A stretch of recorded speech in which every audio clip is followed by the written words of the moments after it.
안녕하세요. 안교 교과 방송에 함께 하신 여러분들을 진심으로 환영합니다. 이 시간은 둘째 날 7월 8일 월요일입니다. 예수님의 사역의 하루 중에 잊지 못할 안식일 함께 살펴보겠습니다. 먼저 기도드리고 시작합니다. 저희들을 사랑하셔서 은혜와 축복으로 함께 하시는 아버지 하나님, 새로운 생명과 열심을 주셔서 이 시간 주님의 말씀을 살펴보며 은혜를 나누기 위해 함께 하였습니다. 저희들의 생각과 마음에 함께 하셔서 주님을 통해서 우리 자신을 살펴보고 점검하는 시간이 되게 하여 주옵소서.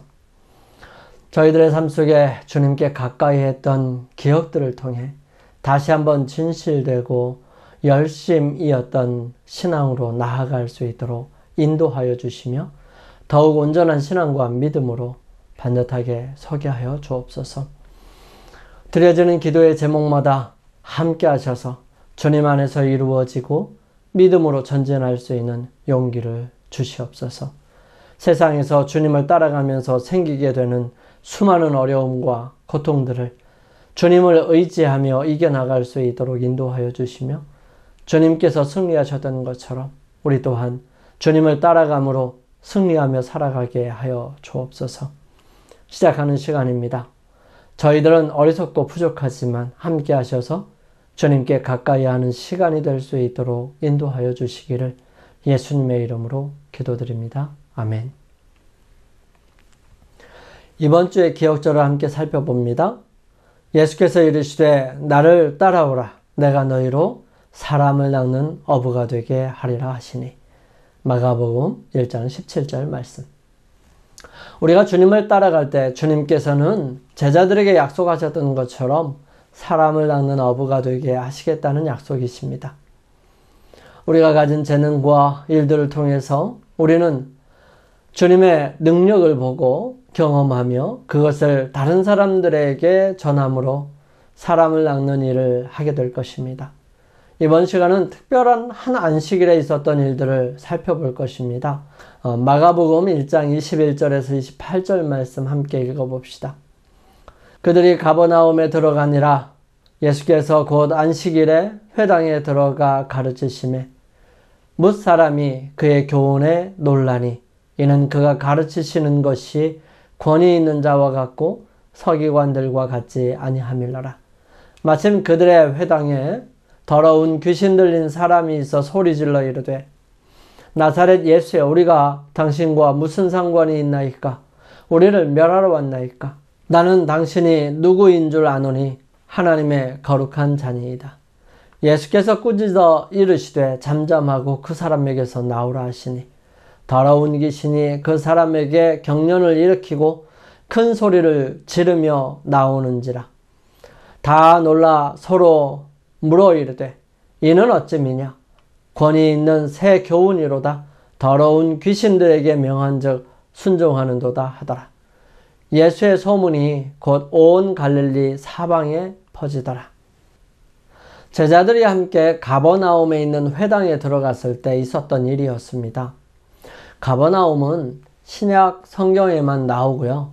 16번 정도 언급됩니다.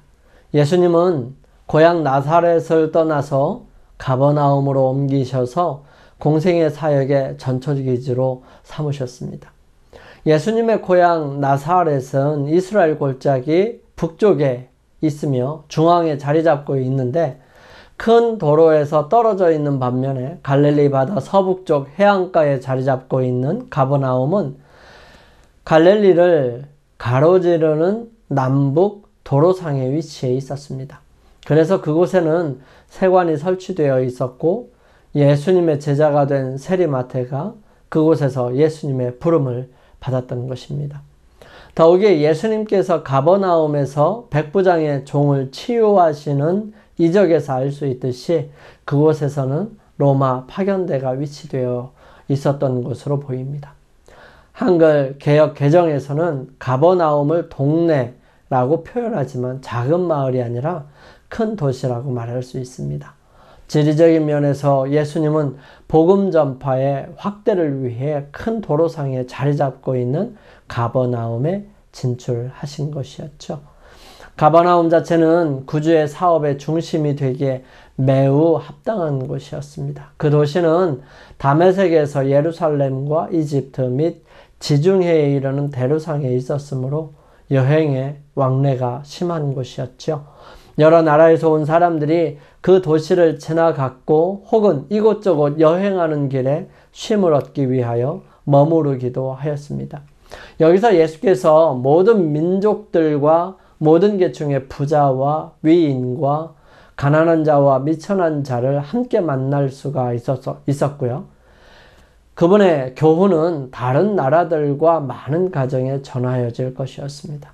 이와 같이 해서 예언의 말씀을 상고하는 일이 일어나고 관심은 구주에게로 향하여지고 예수님의 사명이 세상 앞에 드러나게 될 것이었습니다. 예수님의 갈릴리 사역에서 가버나움이 얼마나 중요했는지는 그곳을 예수님의 고향, 본 동네, 즉 예수님 자신의 도시라는 표현에서 미루어 짐작할 수 있습니다. 예수님의 제자들 중에 베드로, 안드레, 마태, 또한 요한과 야고보도 이곳에 살았던 것으로 보입니다. 예수님은 이 가버나움의 회당과 개인의 집에서 가르치셨고요. 백부장의 종과 4명의 친구가 운반한 중풍병자와 베드로의 장모의 열병, 왕의 신하의 아들의 질병 등 많은 이적들을 행하셨고요. 또한 더러운 귀신 들린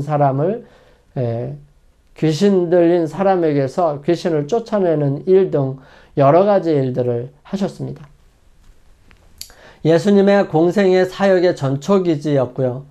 예수님이 수많은 이적을 행하는 곳임에도 불구하고 가버나움은 교만하여서 예수님을 영접하지 아니하였습니다. 그래서 예수님은 고라신, 벳세다와 더불어 회개하지 않고 영접하지 않는 가버나움을 저주하셨던 것입니다.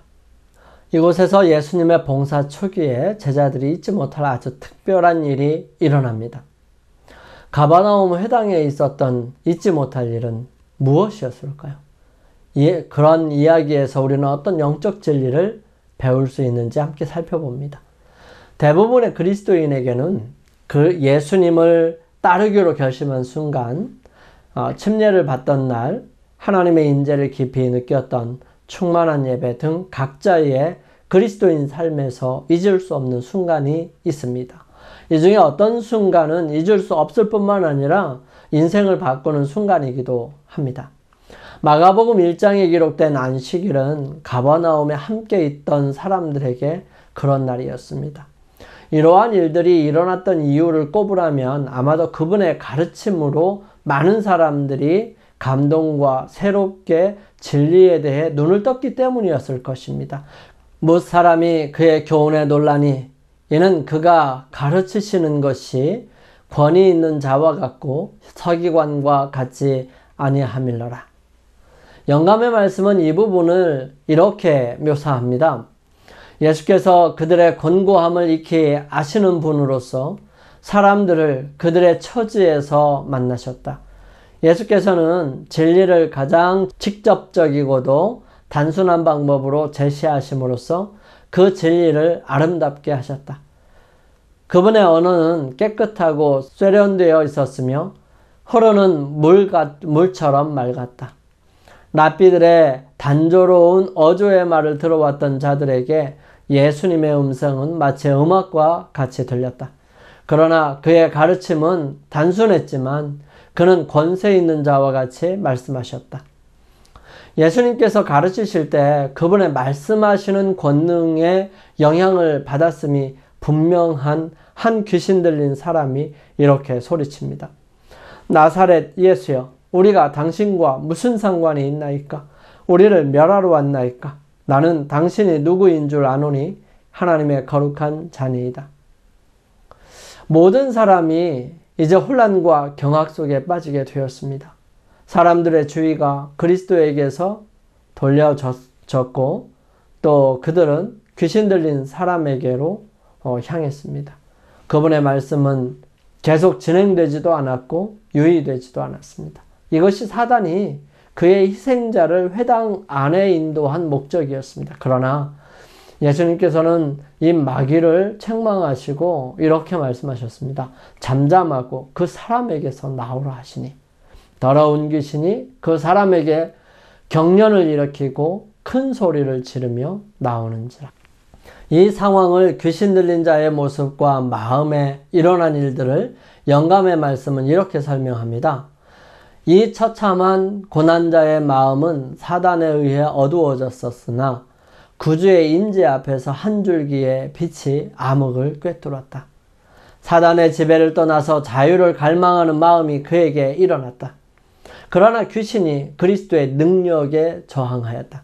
그 사람이 예수에게 도움을 호소하려고 할 때 악한 영이 그의 입에 말을 넣어 주었다.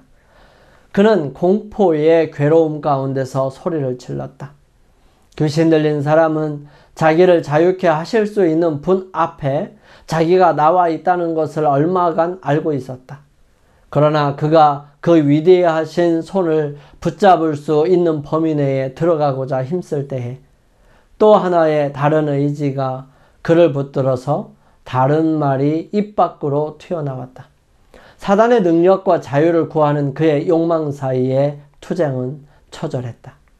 이러한 절규 속에 예수님은 그 사람을 아시고 그를 억지로 억압하는 그 귀신을 그에게서 내쫓으셨습니다.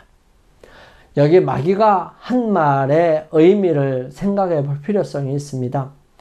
첫 번째, 마귀는 예수님을 하나님의 거룩한 분으로 압니다.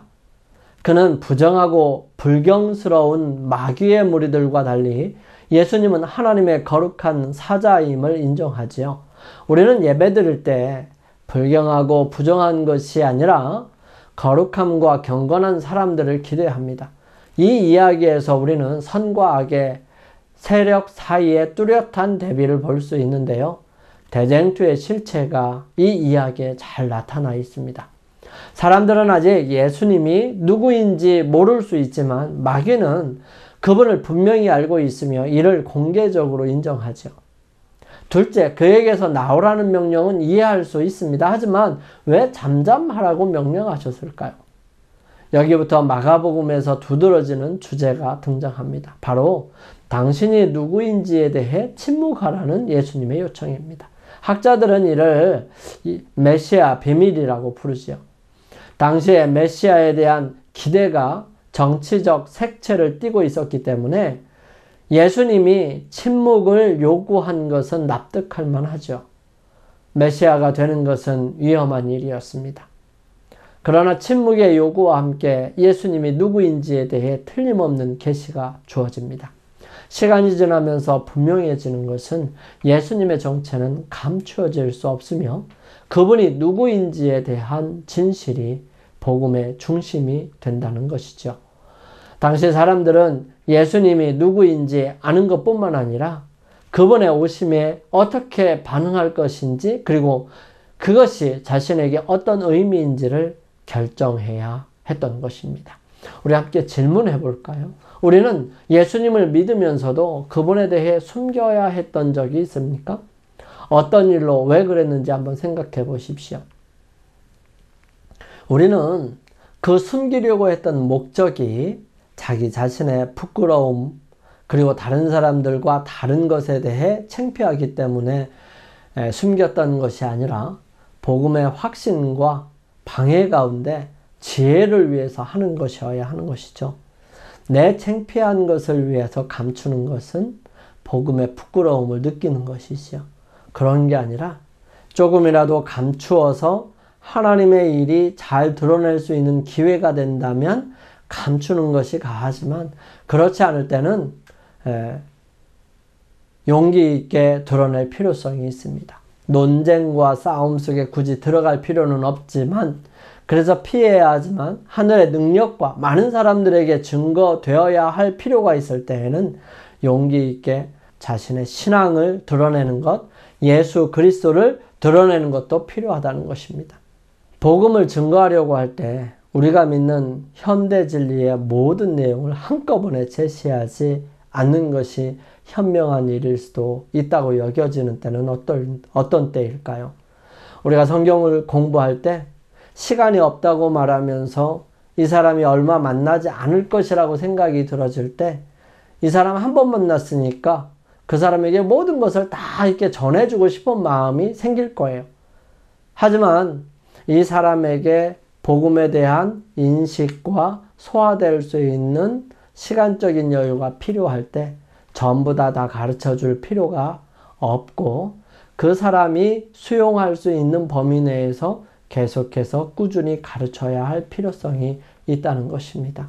그래서 한꺼번에 몽땅 다 얘기해 주는 것보다 차근차근 얘기해 주는 것이 훨씬 나을 때도 있다는 것입니다. 이 모든 것은 예수님께서 우리에게 주시는 지혜대로 해야 할 필요성이 있다는 것이지요. 내가 스스로 드러내는 것보다 주님처럼 주님께서 우리와 함께 하시는 것이 드러나도록 주님께 맡겨드려야 할 때이지 않을까요? 우리는 그럴 때 우리 자신은 감추고 주님을 드러내고 또 사람들에게 스스로 선택할 수 있는 기회와 또 여유를 줘야 할 필요성이 있습니다. 마귀는 그분의 정체와 권능을 알고 있지만 주님은 알리지 말라고 하시죠. 이는 마가복음 전체에 흐르는 비밀이지만 모두가 생각해야 할 중요한 주제인 것입니다. 영감의 교훈입니다. 악한 영의 권세에 사로잡힌 사람들. 오늘날에도 가버나움에 귀신 들린 사람처럼 악한 영의 권세에 정말로 사로잡혀 있는 사람들이 많이 있다.